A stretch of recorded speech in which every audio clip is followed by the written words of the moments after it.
Salut, moi c'est Claire. Et moi, c'est Céline. Ça fait presque une décennie que l'on échange autour d'un sujet qui tient une place primordiale dans nos vies, celui de l'amitié.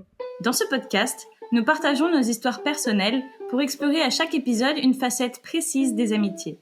Notre but, c'est de donner plus de visibilité aux amitiés féminines et d'initier des conversations autour de ce sujet. Parce que nos amours amicales méritent de prendre enfin plus de place. Alors aujourd'hui, on va parler d'un thème qui n'est pas forcément évident pour tout le monde. Il s'agit du tabou, de ne pas avoir d'amis ou d'en avoir très peu. Toi, Céline, t'avais un truc à raconter là-dessus. Oui, j'avais un truc à raconter là-dessus. Donc moi, je me suis mise à penser à ce sujet assez récemment parce que je vis dans une ville dans laquelle j'ai aucune vie sociale. Genre zéro. Bon, la raison pour laquelle c'est le cas, déjà, là, j'ai besoin j'ai j'ai besoin tout de suite d'expliquer pourquoi je n'ai pas d'amis dans ma ville. Faut se justifier direct. Ça en dit long quand même, je pense.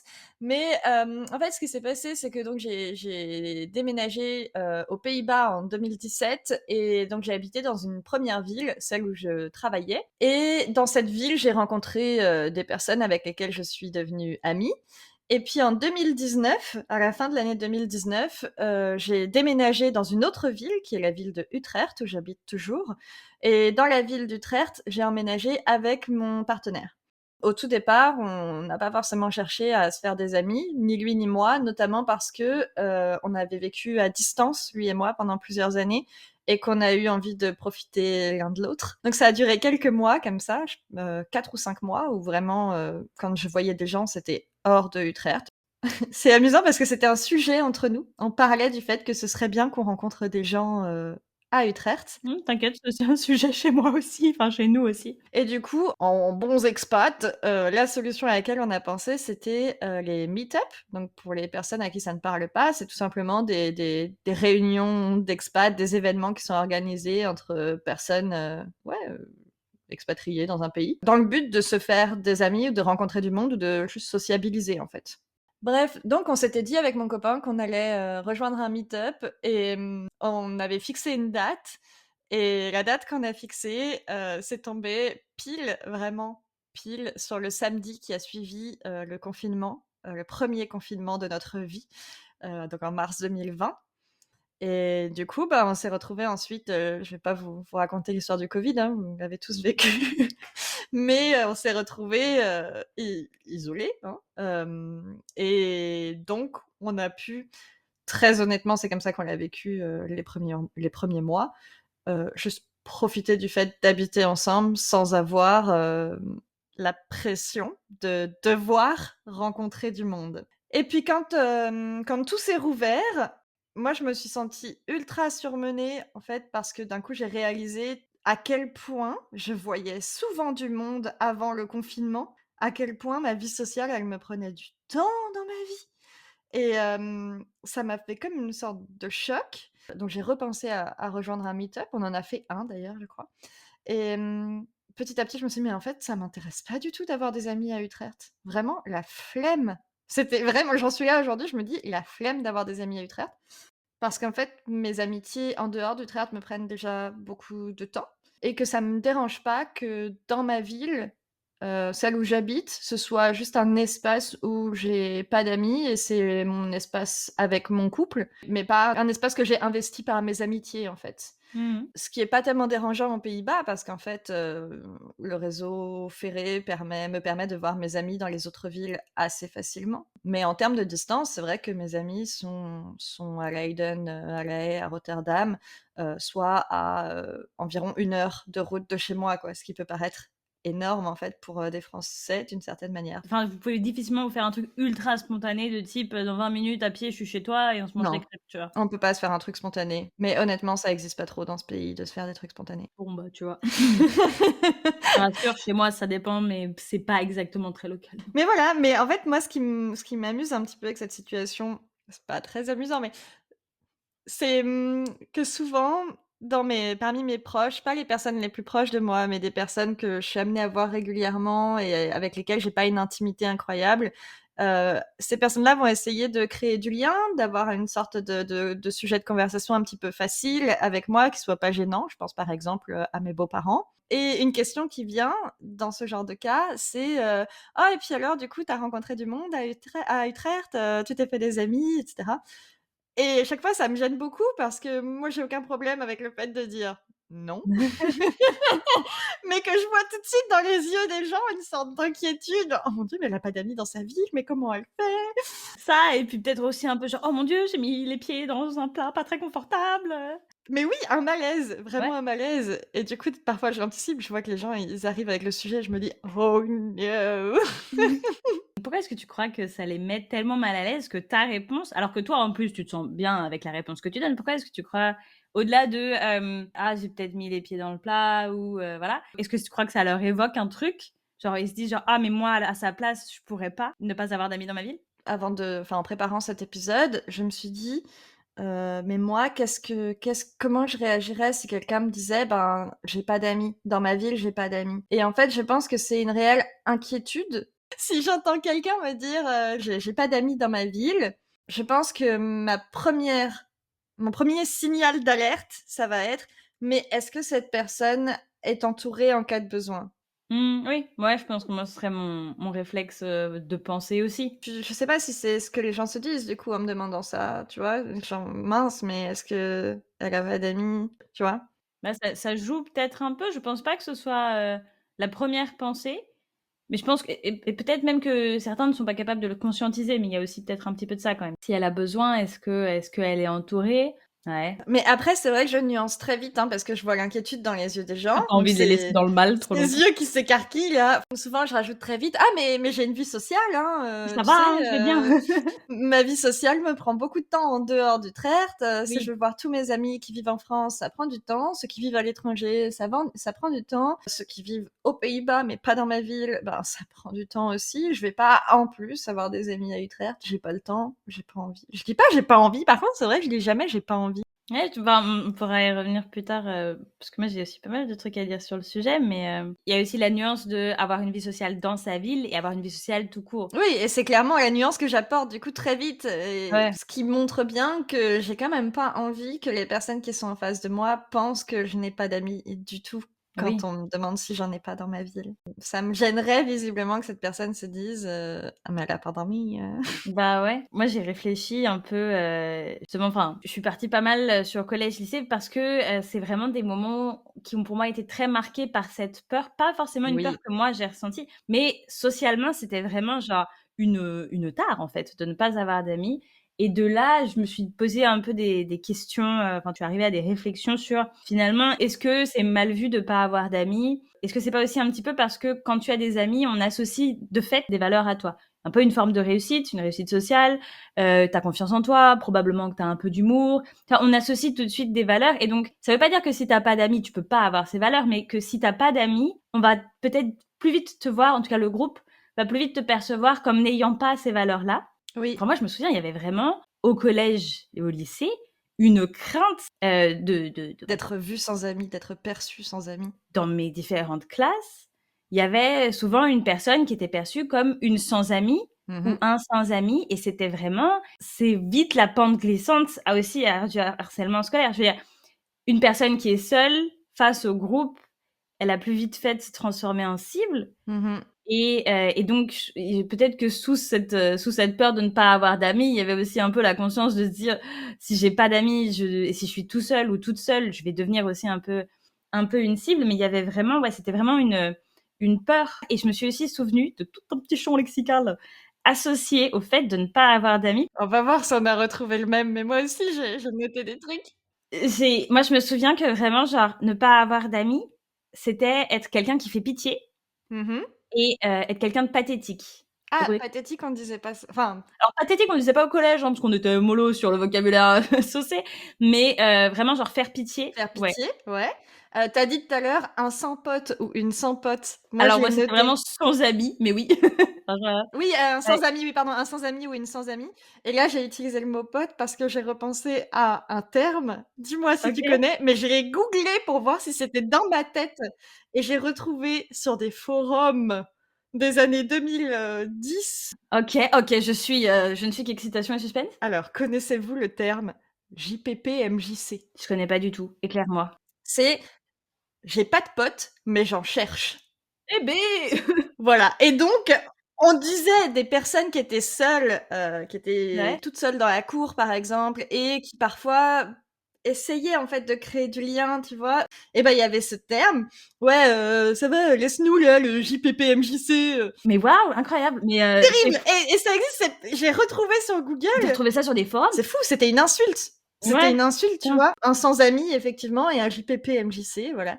Alors moi, j'ai retrouvé aussi un terme qui a vraiment repopé dans ma tête. Ma meilleure amie de l'époque habitait donc, à l'autre bout de la France et elle avait, bah, des trends et des vocabulaires, enfin, tu vois, des trends de vocabulaire qui étaient un peu différentes de moi et je me souviens qu'il y a un truc, enfin, un mot qu'ils utilisaient dans son collège à elle, c'était être un Rémi. C'est une référence à Rémi sans famille. OK. Comment on a switché de sans famille à sans amis, je ne sais pas, mais donc c'était un Rémi, c'était une personne sans amis, quoi, un Rémi sans amis. Et Rémi sans famille, c'est une série d'animation japonaise de la fin des années 70 qui elle-même est basée sur un bouquin du siècle d'avant, quoi. Mais c'est la fin des années 70, Rémi sans famille. C'était pas. Comment est-ce que ça a repopé dans les collèges des années 2000? Je ne sais pas. Mais ça passait quand même, Rémi sans famille, ça passait à la télé. Ça passait sur les minicums, manifestement. Ben, moi, je me souviens vraiment de cette histoire et j'ai toute l'explication puisque comme je ne connaissais pas le terme, on avait dû m'expliquer. Bah oui. Qu'est-ce que c'est que d'être un Rémi? Un Tu vois? Rémi, c'est incroyable. C'est drôle aussi qu'au collège de sans amis, on passe, enfin, de sans famille, on passe à sans amis, tu vois? Je trouve ça quand même Bah, assez oui, oui, intéressant. Je veux pas analyser, non, mais oui, suranalyser, c'est vrai que je trouve ça aussi, aussi intéressant, ouais, mais c'est ce que tu disais tout à l'heure sur, le fait qu'avoir des amis ou ne pas avoir d'amis dit quelque chose de ta valeur, dans la société d'une certaine, manière, ou va être lié à des impressions, des valeurs, aux yeux des gens. Moi, effectivement, c'est le cheminement que j'ai fait aussi, hein, de me dire: «Mais en fait, oui, pourquoi ça me dérange, qu'on se dise, que c'est bizarre que j'ai pas d'amis à Utrecht?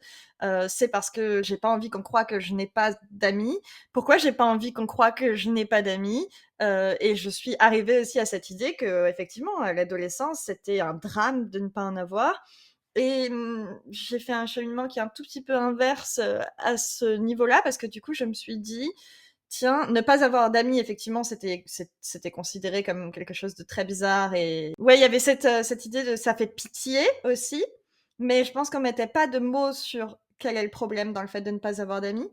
Par contre, je me souviens très bien du ressenti que j'avais vis-à-vis des personnes qui avaient beaucoup d'amis, et c'était une forme d'admiration, et ça, je trouve que c'est très fort quand on y pense. ouais. Moi, je parlais dans notre épisode sur le lycée de la popularité dans mon collège, et je disais que selon moi, la popularité dans mon collège, c'était des personnes qui étaient capables, de parler justement à beaucoup de monde, qui avaient un tas de contacts avec beaucoup de gens, et dans cette manière de performer la popularité, je trouve intéressant de me dire que voilà, pour moi, le succès au collège, c'était, d'avoir un tas d'amis. C'était une preuve du fait que tu étais, quelqu'un de cool et quelqu'un d'intéressant, en fait. Ouais. Ce qui veut dire donc que par effet de miroir, par effet contraire, si tu avais pas d'amis, tu étais quelqu'un de pas intéressant, en fait. Ouais. Moi, je suis tout à fait d'accord avec ça et je me suis aussi notée, en tout cas collège, lycée, qu'il y avait un peu cette idée de responsabilité individuelle. Genre si tu as pas d'amis, c'est ta faute et c'est de ta faute et c'est que tu as un problème. Ça va dans ce que tu dis, Mmh. sur l'effet un peu miroir de «Tu es pas cool, tu es pas intéressant». Ça va peut-être encore même plus fort et plus loin, ce qui est ça ne correspond probablement pas du tout à toutes les situations, qui ont pu être vécues. Mais moi, je me souviens que vraiment, enfin, les gens qui avaient pas d'amis, c'est parce qu'on les trouvait bizarres, mais on disait pas: «On les trouve bizarres», on disait: «Il ou elle est bizarre». Ouais, grave, ouais. Vraiment ce jugement et de dire, en plus, c'est quand tu es ado, encore plus, tu décortiques tout: «Ah mais pourquoi il ou elle a dit ça?» ou «Tu as vu il ou elle ce qu'il porte?» Vraiment, enfin, on jugeait aussi tes choix et on te juge toi et donc en fait, par extension, on jugeait vraiment genre, bah, c'est enfin, «Tu as vu comment tu es bizarre? C'est ta faute si tu as pas d'amis». Mmh. tu vois? Oui, effectivement, je suis complètement d'accord avec toi et ça me fait penser, quand je me suis demandé comment je réagirais si quelqu'un me disait: «Je ne veux pas d'amis», mon premier réflexe, ce serait quand même de me dire: «Tiens, c'est étrange parce que moi, l'amitié, tout ce que ça m'apporte, je trouve ça formidable». Donc j'aurais une forme de curiosité qui est: «Tiens, mais pourquoi? Quelle est la raison pour laquelle, cette personne ne veut pas d'amis?» Ça m'a fait un peu de mal de l'admettre, hein, en réfléchissant à tout ça, mais j'étais obligée de me rendre compte que c'est presque une forme de pathologisation d'une certaine manière, tu vois? De me dire: Mmh. «Tiens, pourquoi quelle est la raison pour laquelle cette personne ne veut pas d'amis? Est-ce que cette personne a subi un trauma amical?» Tu vois? Est-ce Mmh. qu'elle ne veut plus d'amis parce qu'elle a été trop souvent déçue, hein? C'est dans ce sens-là que je veux dire, Oui, trauma ouais, ouais. amical. Bon, c'est enfin et là, le lien que je fais évidemment avec ce que tu viens de dire, c'est cette, question de la responsabilité, tu vois? Et plus loin que la responsabilité, moi j'ai le sentiment que, ouais, si on me disait: «Je veux pas d'amis», j'aurais comme besoin d'entendre la raison. Mmh. Je poserais évidemment pas la question parce que je suis quelqu'un de poli, mais j'oserais pas dire: «Ah ouais, mais pourquoi tu veux pas Mais d'amis?» vas-y, raconte. Tu eu des traumas? Pas gênant Tu du as tout, été déçu, tu plus donner ta confiance. dit-elle en prenant le bol de chips pour pouvoir mieux mieux se délecter de tout ce qu'elle Voilà, racontait. mais tu vois, c'est intéressant quand même qu'on ait besoin d'une raison. Ouais. Je sais pas ce que tu en penses, mais Si, si, complètement, et c'est je trouve que c'est difficile de se dire: «Est-ce qu'on a besoin d'une raison?» parce que, ben, on a été un peu matrixé de: mmh, «Si tu as pas d'amis, tu as un problème» et où est-ce enfin et où est-ce que cette personne est entourée en cas de besoin? Tu vois? mmh, Et ben, savoir, pourquoi la personne n'a pas ou n'a pas envie, d'avoir des amis, ça peut être aussi justement un peu une manière de se renseigner sur, est-ce qu'elle est entourée «comme il faut» entre guillemets. Ouais. Un petit peu comme pour, l'épisode de la compétition, moi, quand j'ai commencé la préparation de cet épisode, j'ai commencé par me dire: «Ah ben moi, je suis pas concernée par le problème de ne pas avoir d'amis ou de n'avoir que très peu d'amis». Bon, je me suis rapidement aperçue que c'était beaucoup moins, simple que ce que je le pensais, hein. Et là-dessus, moi, j'ai 2 choses qui me reviennent. Un des moments où je me suis, sentie seule et où j'étais aussi effectivement assez seule, parce qu'il y a la solitude ressentie qu'on peut aussi ressentir lorsqu'on est très entouré. Il y a la solitude effective où effectivement, bah, tu es seul, enfin, tu pas d'amis, quoi.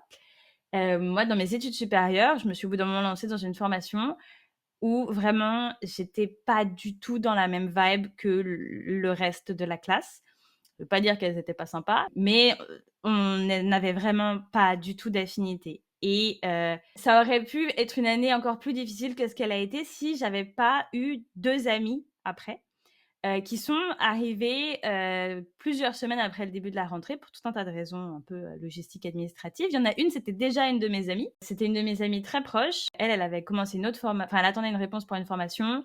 Moi, il y a eu une place qui s'est libérée dans la mienne et donc je lui ai dit et elle a choisi de venir pour quand même, s'assurer le truc, quoi. Et la seconde amie, elle, elle est aussi arrivée plus tard pour d'autres raisons. Je la connaissais pas, mais d'avoir ces deux amis-là, du coup, dans ma classe pour cette année de formation, ça m'a vraiment un petit peu sauvée aussi moralement. Ça a vraiment tout changé et je me faisais la réflexion que, si elles étaient pas arrivées, si j'avais dû passer l'année toute seule et ben, ça aurait été pas confortable parce que j'étais, pour tout un tas d'autres raisons, pas heureuse dans cette formation, mais j'aurais pas forcément été perçue comme une sans amie parce que je pense que, les personnes de ma classe ne m'avaient pas identifiée comme la meuf bizarre. Parce que, il y avait une autre meuf de ma classe qui, elle, était identifiée comme la meuf bizarre et en plus de ça, n'avait pas d'amis. aïe. C'est vraiment aussi beaucoup une question de perception parce qu'en vrai, si mes 2 potes étaient pas arrivés, je pense quand même que j'aurais eu une expérience de cette formation très différente de la meuf qui était cataloguée comme bizarre et Tu seule. aurais été effectivement seule, tu aurais été dans une solitude effective, tu aurais pas été entourée,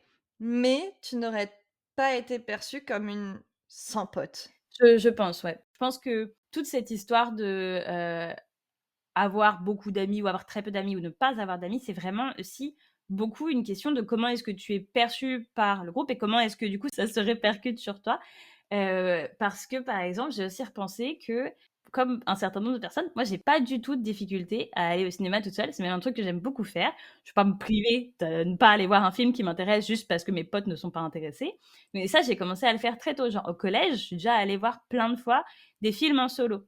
Et là, il y avait un cinéma qui était vraiment juste à côté de mon collège. Donc, le pourcentage de chances que on me croise sortant seule de ma séance de ciné était élevé. Oui, c'est assez fou quand même de faire ça au collège, c'est rare, je pense. Moi, ça me serait pas du tout monté au cerveau, au collège, Ouais, je pouvais aller au cinéma toute seule. J'ai aucun problème avec ça maintenant non ouais. plus, mais c'était pas, je n'y pensais même pas. J'avais même pas réalisé que c'est quelque chose qu'on pouvait faire. Et donc tout ça pour dire que les chances auraient été grandes que je sois vue par des gens que je connaisse, sortant ou allant seule au cinéma.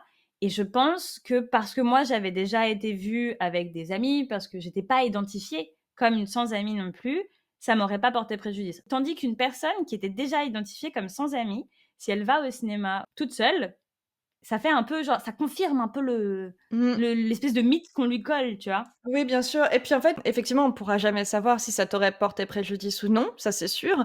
Mais moi, ce que je trouve intéressant, c'est que tu avais assez confiance en le fait que ça ne te porte pas préjudice pour le faire. Ça déjà, ça en dit long, en Ouais. fait, sur la sécurité que tu ressentais, vis-à-vis de comment on te percevait, comment on percevait ta vie sociale. Ouais, mais ça, j'avoue que c'est une grande chance que j'ai.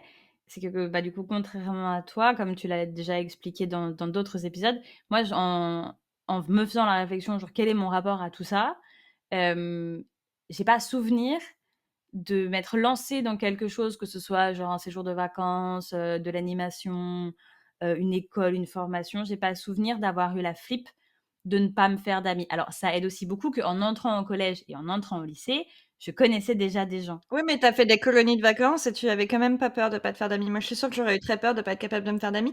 Toute mon enfance et mon adolescence, ma maman m'a beaucoup dit que, elle trouvait ça assez épatant, la facilité avec laquelle je me faisais des amis.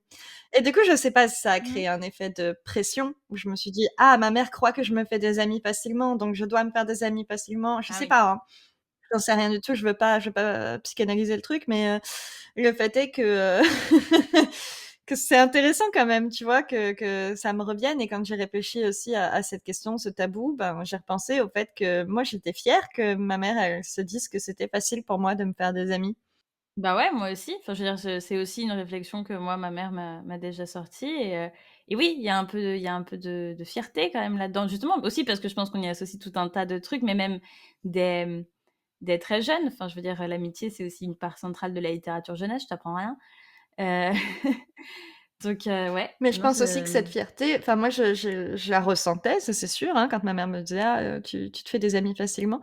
Mais je suis persuadée aussi que j'ai pas inventé et que ma mère était fière du fait que enfin c'est pas seulement l'effet que ça me mmh, produisait, c'est aussi ce que je voyais en elle quand elle me le disait. Je pense qu'elle était fière que ouais. sa fille se fasse des amis facilement. C'est une valeur intéressante. Ouais, je pense, genre, bon, nous, on n'a pas d'enfants, mais je pense que ce serait intéressant de parler avec des gens qui ont des enfants et sur quel est le rapport qu'ils ont vis-à-vis de leurs enfants et de l'amitié. Genre, est-ce qu'ils ont eu peur que leurs enfants se fassent pas d'amis? Pourquoi? Quel rapport ils entretiennent à tout ça? Enfin, je sais pas. Comment ils le vivraient si leurs enfants n'avaient juste pas d'amis, mais qu'il est là: «Bah non, j'ai pas de copain copine, mais Et peut-être pas malheureux ou Mais malheureuse, tu vois? d'ailleurs, Genre ce qui me fait penser aussi que, on a déjà abordé, toi et moi, dans nos conversations privées, dans le cadre de discussions autour des colonies de vacances, la pression, que ça met et le désaccord qu'on ressent vis-à-vis de ça, de quand on demande à des enfants s'ils ont des amoureux ou des amoureuses, hein. Parce que si on leur demande: «Alors, tu as un amoureux, une amoureuse?» bon déjà, bah, pardon, c'est un petit peu intime et puis en plus, ça crée le sentiment à force chez l'enfant qu'il est censé avoir un amoureux ou une amoureuse. Sans parler en plus de toutes les questions, d'hétéronormativité parce que c'est généralement au garçon on demande s'il a une amoureuse et aux filles s'il a un amoureux. Mais bref, tout un sujet. Mais par contre, c'est vrai moi j'ai déjà demandé à mes neveux et nièces, quels étaient les prénoms de leurs copains et de leurs copines. Justement parce que j'avais envie de leur montrer de l'intérêt, j'avais envie de parler avec eux de leur univers à elles et eux et maintenant je me dis, tu vois, finalement ça peut aussi créer une pression. oui, non, je vois ce que tu veux dire et oui, probablement et en même temps, c'est difficile C'est difficile de naviguer ça. Enfin, je veux dire, c'est difficile d'arriver sur ce sujet de l'amitié, en marchant sur des œufs, mais en obtenant quand même un morceau de réponse de la part de tes neveux et nièces, tu vois? Enfin, Mais plus récemment, j'ai été plus, précautionneuse, avec, ma nièce qui est entrée au collège et qui m'a montré sa photo de classe de sixième. Alors évidemment, moi, pour moi, c'était une expérience incroyable et là, j'ai été beaucoup plus précautionneuse, parce que du coup, je lui ai demandé les prénoms de toutes les personnes, sur la photo, quasiment, pas toutes, mais bref, voilà et je me souviens que j'ai voulu lui demander: «C'est qui tes amis?» et je l'ai pas posé comme ça la question parce que j'ai comme eu un espèce de relent du stress que ça cause. J'ai déjà parlé de à quel point ça m'a stressée en sixième d'entrer dans une classe dans laquelle je ne connaissais personne. J'avais peur de pas avoir d'amis, en fait, hein et du coup, je crois que je lui ai demandé, si qui est-ce qu'elle appréciait, s'il y avait des gens qu'elle aimait bien ou voilà. C'est une question plus large, en fait. ouais, ouais, j'aime bien. Peut-être que c'est une piste, Oui, je trouve que c'était une bonne approche, justement, qui était un peu moins, pressurisante, peut-être. Ouais. qui laisse plus la possibilité de ne pas dire, Mmh. «J'ai pas d'amis Mmh. dans ma classe». Ce qui peut être très dur à formuler et à reconnaître et surtout quand tu es plus jeune, Ouais, ouais, enfin. ouais. Bah, comme on le disait tout à l'heure, c'est vrai que j'aurais jamais pu dire je sais même pas si j'ai dit clairement un jour à ma mère, en seconde que j'avais pas d'amis dans ma classe Mmh. et peut-être que si j'avais pas vu que pour elle c'était source de fierté, le fait que je me fasse facilement des amis, peut-être que j'aurais pu lui en parler. Mais il y a un sujet sur lequel j'aimerais bien revenir, tu parlais tout à l'heure du fait que tu vas volontiers toute seule au cinéma. Donc tu nous parles en fait, là de moments où tu choisis d'être, toute seule? Ouais, absolument. Ouais. Alors moi, j'aime bien ma solitude choisie. Je pense que la raison pour laquelle je l'aime bien, c'est que, c'est moi Mmh. qui choisis. Donc c'est un moment que je m'offre avec moi-même, et c'est pas un moment où je me retrouve de fait avec moi-même, alors qu'en fait, j'aimerais bien être avec des gens, tu vois? Et ça fait quand même vraiment toute la différence puisque, bah, c'est Oui, pas subi. Mais alors, par exemple, genre, c'est aussi beaucoup bon, le cinéma, du coup, ça fait quand même un moment, donc ça, vraiment, je m'en fous. En plus, de toute façon, on est tous assis dans le noir, donc oui, puis mais c'est un truc pendant lequel tu vas pas parler de toute oui, façon. enfin, voilà, donc bon. Mais je sais qu'il y a d'autres trucs, où c'est pas encore acquis. Est-ce que ça le sera un jour? Je ne sais pas, mais par exemple, genre dans des déplacements professionnels, j'ai déjà été, je me suis retrouvée seule à manger au resto. Oui, Bon, c'est pas un exercice avec lequel je me sens encore méga, méga à l'aise, genre être au resto sans avoir un livre et sans avoir ton téléphone que tu regardes toutes les 3 minutes, voilà. Et par exemple là, j'ai la perspective d'aller à un festival de musique cet été et pour l'instant, il y a encore beaucoup de choses qui sont floues sur l'organisation. Si ça se trouve, je me retrouverai seule à aller à ce festival de musique. Est-ce que j'irai seule au festival de musique? Ben, je sais pas. Je vous la réponse dans plusieurs mois si jamais j'ai dû y aller toute seule. Mais vraiment la possibilité d'avoir le choix, c'est déjà énorme. Je pense que c'est aussi ce que tu disais, genre, je m'inquiète pas d'être vue comme une meuf toute seule, aussi parce que je sais que je oui. le suis pas. Oui, oui, oui. Ça, je suis complètement d'accord. Dis-moi s'il s'est passé un petit peu la même chose pour toi quand tu préparé cet épisode, ou pas du tout. Mais, moi personnellement, dans mes premiers réflexes, je me suis dit: «Mais, pour moi, c'est pas un tabou, de ne pas avoir d'amis, parce que, moi, j'ai aucun problème avec le fait d'être vue, toute seule, ou avec le fait, de dire que je fais des choses, toute seule». Par exemple, je voyage, seule, pas beaucoup, pas très, très longtemps, mais je l'ai fait déjà et j'aime ça. Je vais au cinéma toute seule, ça me dérange pas d'aller au restaurant toute seule. Alors en général, je m'emmène, probablement un truc pour écrire ou pour lire, mais concrètement, tu peux pas lire ou écrire pendant tout le repas, hem, pour des raisons techniques qui sont, l'usage des mains obligatoire pour manger et ça me dérange pas, c'est une expérience même que j'aime bien et en fait, j'irai plus loin là-dedans, c'est que, j'aime bien être une personne qui aime bien aller au restaurant toute seule. Ouais, Ouais, ça me plaît en fait l'idée de pouvoir faire ça et qu'on sache aussi que j'aime faire ça. C'est une image qui me plaît. je peux comprendre l'effet d'aimer l'idée, de te dire que tu es Mmh. pas limitée. Non, c'est même pas que je suis pas limitée, c'est que pour moi, ça dégage une image de personne indépendante, en fait. Mais du coup, ce sur quoi je voulais, déboucher là, c'est que quand, je, préparais cet épisode, je me suis dit: «Bon, bah, j'ai pas de problème avec, le fait qu'on me voit toute seule, donc c'est pour moi pas tellement un tabou». Mais en fait, clairement, j'étais obligée d'admettre que je m'apaise, avec le fait que j'ai des amis. Je sais que j'ai des amis, tu vois? Donc, en y réfléchissant à 2 fois, je me suis dit: «C'est hyper hypocrite, de ma part quand même de me dire que ce n'est pas un tabou pour moi, d'être vue sans amis, alors qu'en fait, je me cache derrière le fait que je sais très bien que j'ai des amis et tant pis si on trouve que j'ai pas d'amis, quand je vais au restaurant toute seule parce que moi je sais que j'ai des amis». Oui. C'est très hypocrite. Parce que ça prouve pas du tout que pas avoir d'amis, c'est pas un tabou pour moi, en fait. Au contraire. C'est tout de suite beaucoup plus simple de dire, «Moi j'ai pas de souci avec ça», quand en fait, dans tout un tas de cas de figure, Quand tu es pas concerné tu par le as problème, en bah, fait. c'est ça. Donc oui, forcément, c'est très différent. Ouais. Je me faisais aussi la réflexion alors tout ce thème aussi de pour moi de l'amitié, de pas avoir d'amis et tout, c'est aussi beaucoup quelque chose qui va être lié avec, l'épisode qu'on a prévu sur, se faire des amis à l'âge adulte. Mmh. J'ai une amie qui récemment a déménagé dans une autre ville, où elle connaît vaguement, genre elle a une amie d'enfance, mais avec laquelle elle est plus ultra proche. Elle connaît genre 2-3 personnes de ses études, mais qui ne sont pas des amis, tu vois, qui sont dans la ville et ça fait pas très longtemps qu'elle est là, mais très rapidement, elle a pris le problème «à bras-le-corps» entre guillemets. Elle s'est inscrite sur une application pour rencontrer des amis Mmh. et j'ai trouvé ça vachement cool quelque part que cette démarche ne soit pas du tout, c'était pas vraiment un problème, tu vois? Oui, enfin, elle m'a dit ça comme elle aurait pu se dire: «Je me suis inscrite sur une appli pour aller, je sais pas, chercher, de la bouffe, genre que Too Good To Go», tu vois? Enfin, Oui, ou comme une appli de rencontre, romantique, en fait. Elle a géré sa vie amicale comme comme sa vie romantique, finalement. absolument et c'est complètement une application comme les applications Bien sûr, ouais. romantiques, mais qui est vraiment genre c'est le pendant, Mmh. ami d'une grosse application de rencontre donc Ouais. enfin, moi j'ai trouvé ça assez cool, j'avoue. C'est cool que ça existe. Je pense que ça normalise, le Oui. fait que les amis, c'est pas quelque chose qui se fait forcément naturellement, que c'est pas si simple de se faire des amis, que c'est un process et qu'on n'a pas tous, et toutes les cartes en main pour, comme ça, rencontrer des gens et que parfois quand on arrive dans une ville, il y a des ça peut être difficile de trouver des situations dans lesquelles on va rencontrer du monde. Ce sera l'objet de tout un épisode, c'est sûr. Ouais. Mais du coup, ce que cette application l'existence de cette application Mmh. dit et le fait que ton ami t'en ait parlé de cette application, moi je trouve que ça normalise vraiment le fait de ne pas avoir d'amis quelque part. Mais encore une fois, ton ami t'en a parlé à toi, tu es son ami, elle a des amis.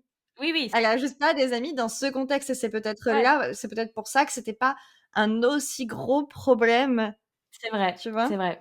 Oui, d'autant plus que c'est une personne qui a une vie sociale, assez développée donc je Peut-être que ça aurait été plus dur d'en parler, si en fait elle avait vraiment pas d'amis et se mettre sur une application comme ça quand tu as aucun ami, ça doit être plus difficile mmh que quand tu mh. veux Ouais. juste rencontrer du monde, mais que tu sais que tu es capable de te faire des amis juste. Je me suis demandé dans quelle mesure est-ce que, et là, j'attends pas une réponse, précise, hein, mais dans quelle mesure est-ce que les réseaux sociaux et la manière dont on représente la réussite et la réussite aussi sociale sur les réseaux sociaux, d'être entouré, à quel point est-ce que, ça joue sur tout ce côté, tabou de ne pas avoir d'amis? Par exemple, franchement et quand vient l'été et le temps des vacances entre potes, on a vite fait de se sentir seul si on part pas avec ses potes, hein. Mmh. Un peu comme c'est une mise en scène de tout un tas de choses, hein, les réseaux, j'invente pas l'eau chaude là, Non, mais mais j'avoue, moi, c'est tu vois? hyper important ce que tu es en train d'aborder. J'y avais pas du tout pensé, mais effectivement, moi, je commence à repérer maintenant les gens. Il y a quelques personnes sur Instagram, qui systématiquement, t'as l'impression dès que ces personnes vont avoir une activité, sociale, ces personnes vont, partager une photo, une vidéo, un truc pour montrer qu'ils ou elles ont une activité sociale. Et quand tu te rends compte que, ouais, en fait, ces personnes-là sont obligées de toujours partager, tu te dis: «Ah mais enfin, qu'est-ce que c'est quoi? Tu as besoin qu'on sache Que tu as des amis c'est pas seulement que tu as des amis, mais c'est que tu les vois et que tu fais des choses avec tes amis». pour moi, c'est vraiment aussi un peu justement revenir à ce truc, mettre le doigt sur le côté réussite que représente, avoir des amis. Genre, tu as réussi quelque Mmh. chose. Et là, on est complètement dans ce qu'on disait sur le collège, que c'était un marqueur de réussite. Ouais, c'est une réussite sociale, quoi. C'est un marqueur d'intérêt. Tu es quelqu'un d'intéressant et de Et d'intégration mmh, aussi. C'est pour moi, c'est aussi vraiment un marqueur de, de normalitude, dans le sens où tu rentres enfin, je veux dire, c'est quoi le standard? C'est d'avoir des amis. Tu rentres dans la norme, en fait et point bonus si tu arrives à avoir beaucoup d'amis et où du coup, ben, voilà, mais ouais, complètement, enfin, en fait, est-ce que attention, elle se lance. Est-ce qu'on n'a pas un peu un côté performer l'amitié sur les réseaux, Si. comme on a performé tout un tas d'autres choses? Je suis complètement d'accord avec ça et c'est pour moi, j'ai vraiment le mot que j'ai noté, à plusieurs reprises, notamment quand j'écrivais des choses sur le collège en préparant cet épisode, c'était succès quoi, le côté succès et pour moi le succès là où vraiment il y a une forme de différence avec, la réussite, on pourra en penser ce qu'on veut, hein, mais c'est comme ça que je le ressens. C'est oui qu'il y a cet aspect de performance et oui, dans ce partage dans les réseaux sociaux, on performe l'amitié, on se représente dans des situations en amitié. Et alors, j'ai, un peu plus quelques années en arrière, ça te parlera peut-être pas à tout le monde, mais est-ce que l'ancêtre de performer l'amitié sur Instagram, c'est pas performer l'amitié sur le mur Facebook et sur Le tout nombre ce qu'on s'est d'amis. le nombre d'amis, toutes les private jokes qu'on Oui. se faisait, personne ne sait de quoi tu parles, parce qu'il y a vraiment juste ta pote qui vient d'écrire le truc sur ton mur et toi Mais là, tu m'as fait un flashback quand même sur le fait que le nombre d'amis, c'était quand même quelque chose ah ouais? Ah moi j'étais d'un peu ouais, important. En fait, c'est pas qu'on regardait combien nous on avait d'amis. Moi, je me suis jamais dit genre: «Oh, j'ai que nanana ouais, nombre d'amis», tu vois? Mais je me souviens m'être retrouvée sur des pages Facebook de personnes qui, pour moi, étaient des personnes que j'admirais pour l'image que j'avais de leur vie sociale et oui. j'ai vu, sur leur profil un nombre d'amis que je trouvais très élevé. Je me suis dit: «Waouh!» et c'était vraiment genre un waouh, pas d'admiration, un waouh d'étonnement, presque un peu genre, «Oh!» tu vois? Et c'est intéressant quand même Ouais, quand on je y trouve, pense, que ça enfin provoque une émotion, tu vois, ce ouais, chiffre. ouais, ouais. Et puis, ben, enfin, je reste sur Facebook, mais au-delà du truc, qu'on s'écrivait sur les murs, Mmh. nombre de commentaires, aussi de commentaires de tes amis, pour te valider. Enfin, vraiment, je pense aux photos de profil où on disait genre: «Ah, tu es trop bonasse». Je l'ai fait aussi, il y a pas de souci. Mais enfin, si tu as ces commentaires-là, si tu as ces private jokes sur ton mur, alors, ça veut dire quelque chose. Par exemple, moi, quand j'ai passé, une formation, c'était vraiment un public très, très, très, très mixte. C'était l'époque de Facebook, OK, et on s'est bien sûr quasiment tous ajoutés sur Facebook. Il y avait une meuf, elle avait manifestement elle, pour le coup, elle ne performait pas l'amitié sur les réseaux, parce qu'elle faisait partie de ces gens, désolée, je juge, mais aujourd'hui beaucoup moins, mais à l'époque beaucoup plus, personne ne likait ni ses messages ni ses statuts, à part elle. Ah, mais ça on rigolait, hein, des gens qui Mais faisaient bien sûr, ça. c'est pour ça, c'était vraiment JPP, MJC, hein? exactement, mais c'est ça. C'était vraiment genre l'étape, facebookienne d'être une sans amis. Ça fait pitié, ça faisait pitié de liker son propre statut. Moi, ça me fait penser un petit peu cette, question de la performance des amitiés. Alors, je suis pas du tout en train de trasher les personnes qui fêtent, leurs anniversaires, c'est super de fêter son Super anniversaire. bien, wesh! Mais on sait quand même, on a tout dans notre entourage, des personnes qui vont vraiment fêter leurs, anniversaires ou tout d'ailleurs, pas que les anniversaires, hein, mais qui vont avoir besoin, de fêter tout de manière récurrente, tu vois? Et là, Ouais. je me dis aussi, est-ce qu'il y a pas aussi une performance, encore une fois, de l'amitié, tu vois? Si, Ce ouais. Mmh mh. besoin de dire: «Ben, ouais, moi je» enfin, ce peut-être ce besoin Mmh. de se rappeler qu'on a des amis et qu'on est entouré et que les gens se déplacent pour nous? Oui, je pense que c'est dans beaucoup de cas, c'est plus ça qu'un besoin conscientisé de montrer qu'on a des Oui. amis. Je pense que c'est beaucoup plus genre, ressentir le besoin d'être entouré, de voir que les gens nous aiment assez pour venir, pour prendre le temps pour nous. Un besoin de Ouais, se rassurer, quoi. oui, complètement, ouais. Alors moi, je me demandais du coup, dans quelle mesure est-ce qu'à l'âge adulte, en tout cas à l'âge auquel nous on arrive, donc en début de trentaine, hem, est-ce que c'est partiellement plus toléré, voire encouragé? Partir en voyage solo, aller au resto solo, être au cinéma solo.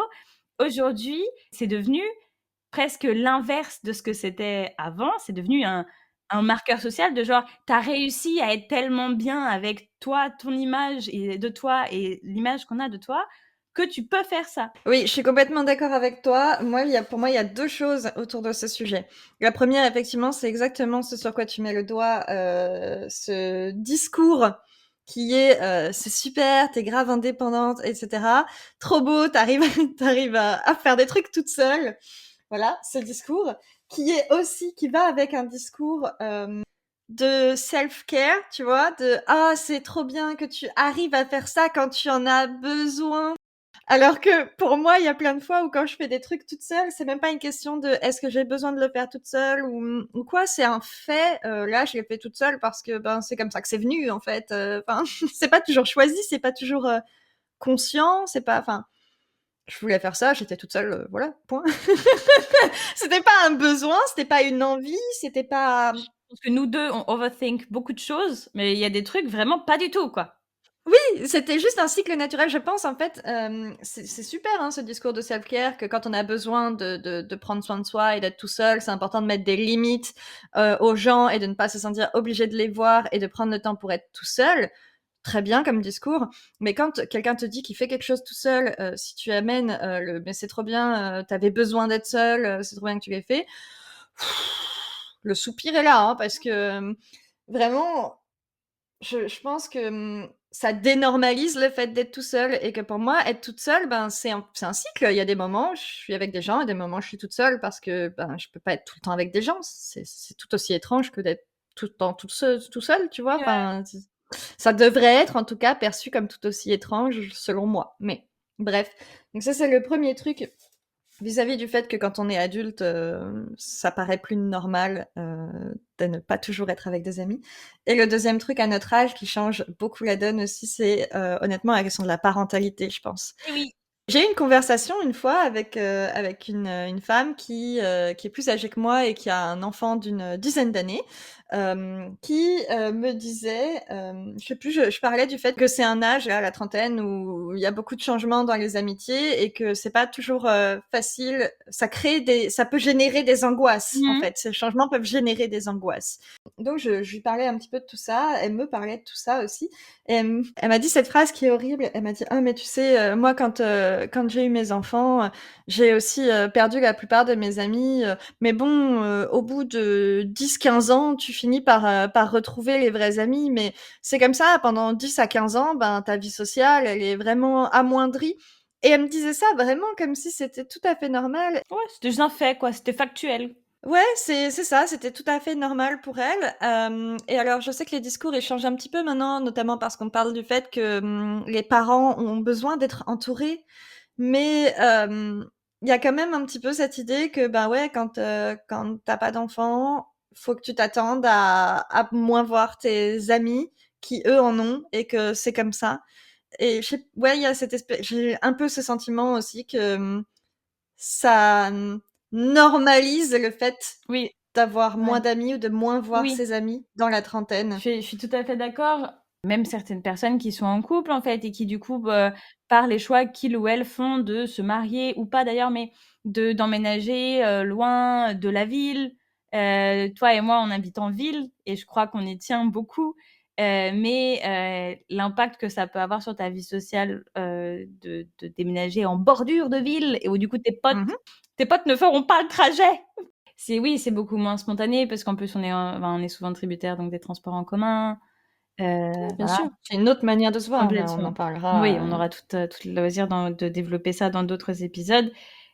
Bah, écoute, je crois qu'on a bien fait le tour, mais quand même, du coup, moi, je me demande parce que j'ai commencé en présentant, ma situation actuelle C'est vrai. et du coup, je me demande, quelle est ta situation actuelle vis-à-vis, de ce fait de ne pas avoir d'amis ou d'avoir peu d'amis? Comment est-ce que tu ressens ce tabou? Est-ce que tu Alors c'est pas un tabou, mais c'est un sujet avec lequel j'ai appris à être à l'aise et il y a toujours des petits relents des petits moments où je me sens un petit peu moins à l'aise avec le sujet, mais vraiment un moment où j'ai vraiment ressenti énormément de solitude, donc c'était de la solitude ressentie, comme je viens de le dire, mais également effective. C'est à mon arrivée en Allemagne, notamment parce que j'ai été quand même un petit peu nourrie à cette idée que tu pars à l'étranger, puis c'est super, et puis tu te fais plein d'amis facilement.